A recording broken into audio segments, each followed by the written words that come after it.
Sir आपला परिचय द्या.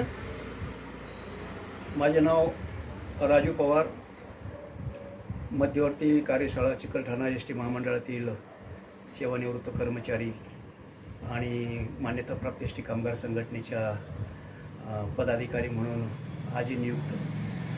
ह्या दिवसांमध्ये मला पुन्हा वसुनंदिनी फाउंडेशन जामनेर जिल्हा जळगाव यांच्या वतीने राष्ट्रीय जीवन गौरव पुरस्कारसाठी निवड झालेली आहे आणि म्हणून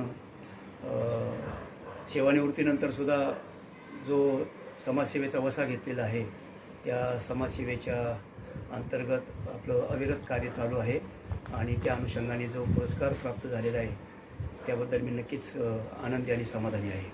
सर हा पुरस्कार आपल्याला कशामुळे मिळावा? विशेष म्हणजे गेल्या कोरोनाच्या नंतरचा जो एक समाजामध्ये जे भयानक असं वास्तव निर्माण झालं होतं त्या काळापासून जे ट्रायबल कम्युनिटी आहे, जे आदिवासी समाज आहे, विशेषतः त्या समाजामध्ये माझे सहकारी आदरणीय नामदेवराव भोसले जे पारधी समाजाची अविरत सेवा करत आहेत, त्यांच्याबरोबर कोरोनाच्या काळामध्ये त्यांचं जे अन्नधान्याचा प्रश्न असेल, राहण्याचा प्रश्न असेल, औषधोपचारांचा प्रश्न असेल, त्या सर्व बाबींमध्ये आपण त्यांना उभं राहिलो. जे काय आपली फुल नाही फुलाची पाकळी होती, अनेक संस्थांकडून जे काय आपल्याला उपलब्ध होणारी जे काही निधी किंवा जे काही यंत्रणा होती त्याच्या माध्यमातून आपण जे उपेक्षित आणि वंचित घटक आहेत त्यांचं आपण लालन पालन करण्याचा प्रयत्न केला आणि त्याचबरोबर त्यांची औषधोपचार, त्यांचं दवाखाना, त्यांचं ज्ञान, त्यांच्याबरोबर सांत्वन करणं या सगळ्या गोष्टींमध्ये आपण कार्यरत राहिलो. त्याचबरोबर कामगारांच्या हितसंबंधाची जे समस्या होती त्यावेळेस न्यायाची भूमिका घेऊन संघर्ष सतत करत राहिलो आणि त्याचंच प्रतिफळ म्हणून छत्रपती शिवाजीराजे जीवन गौरव पुरस्कार म्हणून मला प्राप्त झालेला आहे.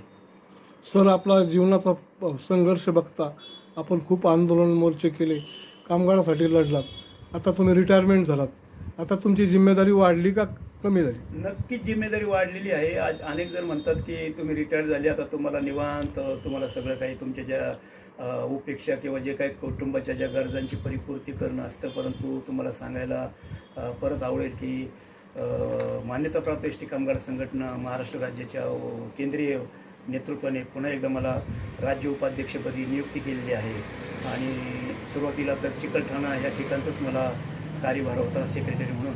आता राज्याच्या जबाबदारीमध्ये मला त्यांनी घेतलेलं आहे.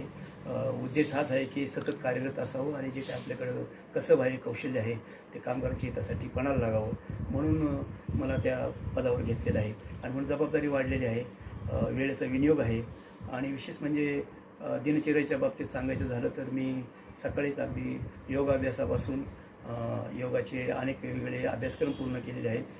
आयुष्य मंत्रालय भारत सरकारच्या वतीने जो YCV3 पुरस्कार आहे तो सुद्धा प्राप्त झालेला आहे. हरिद्वार या ठिकाणी जाऊन मुख्य योग प्रशिक्षकाचं अध्ययन केलेलं आहे आणि पतंजलीच्या योग कार्यक्रमामध्ये संभाजीनगर जिल्ह्याचा सहप्रभारी म्हणून नियुक्तीसुद्धा दिलेली आहे. सर एस टी कर्मचाऱ्यांचे आज पण प्रश्न बरेचसे बाकी आहेत, तर त्यासाठी पुढे आपण लढा चालू ठेवणार आहात का? नक्कीच, कारण जसे जसे आर्थिक बाबतीतले प्रश्न आहेत त्या प्रश्नांना आपण वाचा फोडणं आणि जास्तीत जास्त त्याच्यावर अध्ययन करून त्याबद्दल आपल्याला व्यवस्थापन आणि राजकीय पटलावर त्याचे मुद्दे कसे विश्लेषित आणि आपल्याला विशद करता येतील त्या दृष्टिकोनातून आपण त्याचा पाठपुरावा आणि वेळोवेळी मग ते आंदोलन असेल, निदर्शने असतील, निवेदन देणं असेल, कामगारांचा जो पाठिंबा आहे किंवा कामगारांना जो पाठिंबा देणं गरजेचं असतं या सर्वांच्या बाबतीमध्ये येणाऱ्या दिवसांमध्ये आपण काम सतत आणि सातत्य ठेवणार आहोत. त्याचबरोबर सेवानिवृत्त कर्मचारी जे आहेत त्यांच्याही अनेक समस्या आहेत, त्यांचंसुद्धा एक संघटन आहे आणि त्यांनीसुद्धा ऑफर केलेलं आहे. योग्य वेळी त्याचंही आपण अध्ययन करून सेवानिवृत्त कर्मचाऱ्यांच्या बाबतीमध्ये मग त्यांच्या आरोग्याचा, विम्याचा आणि पेन्शनचा ज्या समस्या असतील त्या समस्येमध्ये आपल्याला विशेष लक्ष घालून योग्य क्षमतेने त्या ठिकाणी उतरण्याची भूमिका माझी राहणार आहे. बस सर आता रिटायरमेंट झाला तर आपण तर कधी रिटायर होणार नाही, तुमचा स्वभाव तसा आहे, पण आता नवीन तुम्ही काय संकल्प हाती घेतले पुढे? सगळ्यात महत्त्वाचा संकल्प की ह्या दिवसांमध्ये आपलं जे शरीर आहे तीच धनसंपदा आहे आणि ते शरीर सुख जर असेल तर सर्व काही तुमच्या जीवनामध्ये सकारात्मकता वाढीच लागते आणि आनंदाचं जीवन तुम्ही व्यतीत करू शकता. म्हणून मी प्रत्येकाला सांगाल की सकाळची जी सुरुवात आहे प्रत्येकाची त्यांनी आपलं छोटंसं वॉकिंग असेल, वॉर्मअप असेल, योगाभ्यास असेल दिनचर्या अशा पद्धतीने जर प्रत्येकाने शारीरिक कसरत करून जर तो सुरुवात केली तर पुढील संपूर्ण दिवस तुमचा सकारात्मक आणि आनंदमय जातो आणि निरोगी राहतो. आणि म्हणून मी एक मंत्र देईल, करो योग रहो निरोग.